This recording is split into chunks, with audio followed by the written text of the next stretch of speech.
Good morning, Good morning. my love. Welcome to our Conversational podcast about life and recovery and a little bit more. I had Welcome. I had a new opening and Oh, you had a new I opening totally and you forgot it. blew I it. blew it. Tomorrow is a new day. Yeah. You should probably write it down.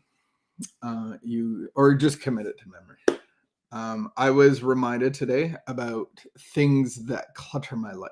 Do you have anything that clutters your life? Like if a declutter, Mary Kondo, is that her name? If she came in, what would you have? What would you declutter?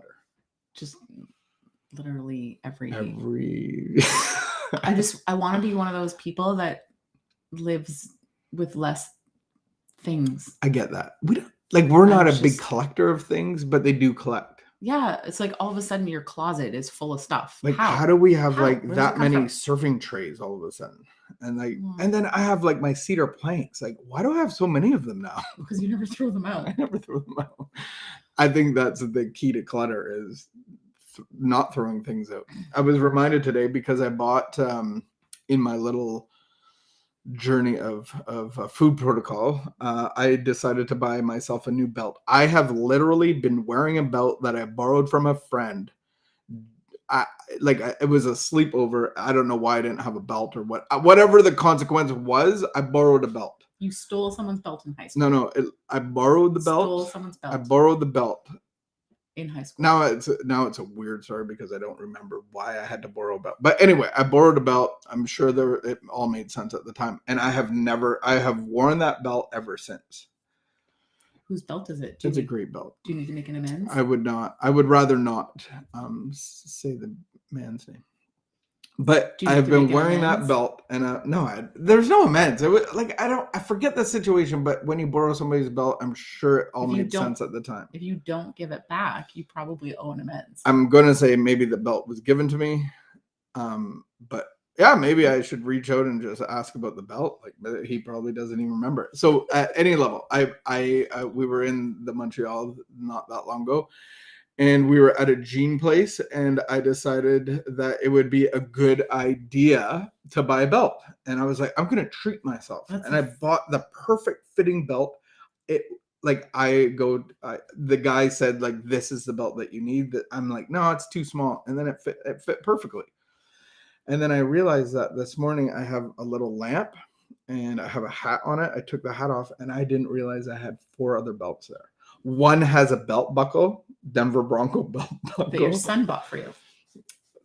Did he? I don't think so. I think we bought those at the kiosk in the mall. Maybe he did buy it for me. But at any rate, I have a belt buckle, like very cool, of a Denver Bronco belt buckle. And then I had like 4 other random belts. Well, so if anybody needs a belt, just holler at me because I don't need that many belts. I'm a 1 belt guy. Except I'm taking a load to the thrift shop today. So. Oh. All right, should we do our readings? Let's do it. What in your life do you need to declutter? So today's thought. This sober world is a pleasant place for an alcoholic to live in. Once you've got out of your alcoholic fog, you find that the world looks good. You find real friends in the program. You get a job. You feel good in the morning. You eat a good breakfast. And you do a good day's work. And at night, you come home to a family that welcomes you because you're sober. Is that what happened? Like right away? Is that pretty? Oh, we're so happy you're here. We're so happy you're sober. You miserable. Just kidding. Am I convinced that this sober world is a pleasant place for an alcoholic to live in? Meditation for the day. Man's need is God's opportunity. First, I must recognize my need. Often this means helplessness before some weakness or sickness and an admission of my need for help. Next comes faith in the power of God's Spirit, available to me to meet that need. Before any need can be met, man's faith must find expression. That expression of faith is all God needs to manifest his power in my life. Faith is the key that unlocks the storehouse of God's resources. The key. Faith is the key. If you just did the front reading, I would be like, because it's about kind of... Tie them together for us. If I make my recovery about sobriety, then I'm a miserable cuss. Yes. Because I'm taking away the solution, and now I'm torturing myself of the reality of my circumstance, and I have now the problems to my availability. Like I'm surrounded by my problem, which is inside of me. And so alcohol was the solution. So if you take away alcohol, I ain't coming out of no fog. Like I'm just living in the fog. And if I don't have a new solution, which I get that through faith and a relationship with God, then I get the whole reading. So at the very beginning, it's almost like recovery is about sobriety. And I know that lots of people make recovery about their sobriety, but that's not the problem. The real problem is I need a solution, and alcohol is not working for me anymore. There's too many side effects and risks to continue using that medication. And so God, my faith in God, actually becomes my new solution. And then I'm out of the fog, and then I actually look forward to coming home. and I even yesterday, like, what's for dinner?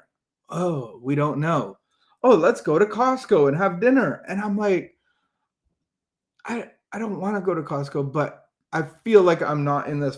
I'm like, yeah, let's go to Costco. Let's have an adventure. And we went to Costco and we bought dinner. We carried the other chickens groceries home, that we needed, and other groceries and dinner for other animals and stuff. And so I feel like today I can recognize that. What was it? What I mean, I don't know. I am convinced that this sober world is a pleasant place for an alcoholic. I am convinced that this world is a pleasant place if I don't make my recovery about sobriety, but I make it about a relationship with God. And then when I do come home, you look forward for me to come home. Oh, John's here. Great. The environment's going to get so much better and joyful and happy. That wasn't the truth in the first couple of years. I would... Okay, couple years. Let's not exaggerate. Maybe for the first couple. No, it's a couple years. Yeah. I would say for me, maybe I'm slower than the average person, and the fog took. The fog took a couple years, maybe 1 or 2. But I would say going into my second year, the fog started to lift. But I wouldn't say you were the only problem. I mean, I was still so angry that. Right? Like I didn't want to bring that up. I held on to a lot of anger and a lot of hurt for a really long time. So well deserved, though. There is a lot of hurt and betrayal and all that stuff. And I remember thinking of a balance scale of like sobriety and recovery. And I'm like, they're not far apart. Like, and that was my reality for the first year. It's like, I don't have an experience of God that's going to solve all my problems. I really didn't. I'm just holding my breath and hoping for the best and going to meetings and working with a small, like, when's it going to kick in? Yeah. We came out on the other side. We came out on the plus side. And all of a sudden I had an experience where God just threw his breath inside of me and I could breathe again.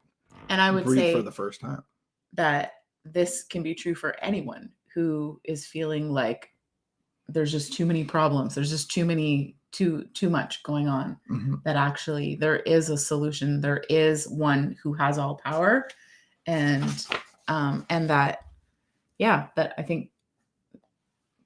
May you find him now. May you find him now.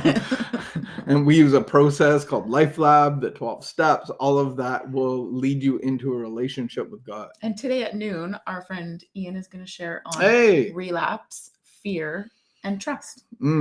That's a great topic. Join us at noon on our Zoom. The information is on our channel.